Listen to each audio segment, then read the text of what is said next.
Kissah Mwambene. This person wants to know, or first stated that fake news is also starting to affect people's relationships. So how can we stop our loved ones from posting fake news and pushing misinformation onto family WhatsApp groups, as it always starts arguments? Okay, thank you for the question. I think my fellow panelists, they've spoken a lot about the misinformation. And this is true in the media, and especially in the WhatsApp group, as if the question is directed. A lot of misinformation have been circulating in there. And this misinformation, it started when the pandemic started. So there was a misinformation about the coronavirus, and now there's a lot of misinformation about the Covid19, and a lot of misinformation about the vaccination against now coronavirus. So with the coronavirus, they talk about a lot, like it has been made, it is the target is to decrease population in the world, and especially to kill a lot of Africans. So this circulated that way. And when it comes now to COVID-19 disease also, COVID-19, a lot of misinformation now, it was like, this is not the really disease, it's something that has been made. So this fear and fake information about that affect a lot of people. And especially so those people who have got less access to the real information or the factual information are the majority that are really affected with whatever little they get from the WhatsApp media. And now, like with the vaccine, as my fellow panelists have already said, they are talking about if you'll be vaccinated against coronavirus, your body will turn into magnet.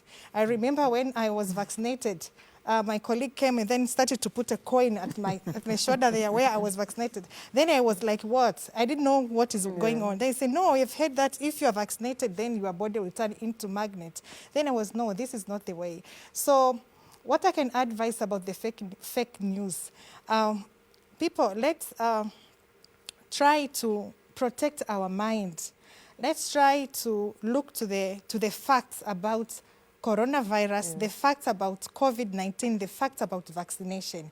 So if we can not get the facts by ourselves, by reading, let's go and ask those people who knows, or try to find the reliable source, like a reliable WHO source, a reliable health professionals, a reliable people who really knows about the whole issues about COVID-19. And also, when you read, or when you start reading the messages, the fake messages that have been forwarded through media. First of all, if you start realizing that this might not be true, don't continue reading it. Doctor, can I quickly ask a question then? Yes. What if I'm that person? I'm your sister or I'm your mother, I'm in the family WhatsApp group, but I'm the one who keeps on putting that information because I believe it. What would you advise, or how would you handle me in a way that our relationship doesn't break? Okay. How would you manage me? Okay. First of all, it's true that this is going on there. So the most important thing is I'll advise that sister of mine or a friend or whoever sent that information in the media that please don't send if you're not so sure about that information. And that's why now I was insisting now you have to be sure that what you are sending to someone else, it's the fact. If you're not so sure, please don't send, because it will create a lot of fear among people. And it's better to delete immediately. Don't even continue reading yourself, because it also affects yourself. The sender and the receiver are really affected with the fake news. So let's avoid doing that.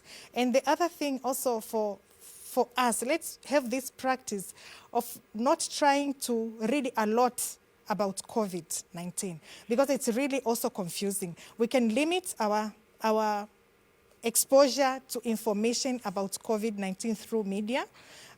Mentally, we advise that for a mental well-being, at least limit for 2 or 3 times per week, and have a specific time of a day that you can read. Maybe lunchtime you can go quick and say, what are the facts, what are the new things, that the facts information.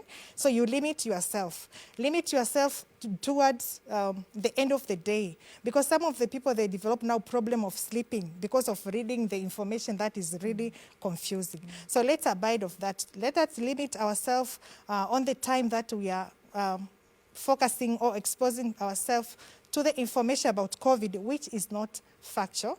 And let's try to be more, try to find out what are the really facts about the COVID-19. If you don't know, you better ask. Yeah. If you're not so sure, please don't forward the information. And especially for those, especially our parents, our old patients, who they don't know, they can trust. If the child go to the parents, send the information, tell them about the COVID-19, and the parents, they don't have much exposure about the factual information about COVID-19, this really will affect. So let's try to practice this. Don't forward any information. We are tempted to forward, but please not forward all the information that you get from your cell phone or your Instagram or where. Don't forward. Forward only the information that you are sure of. It's better to ask to be sure before you forward or before you communicate the information with a loved one. Thank you.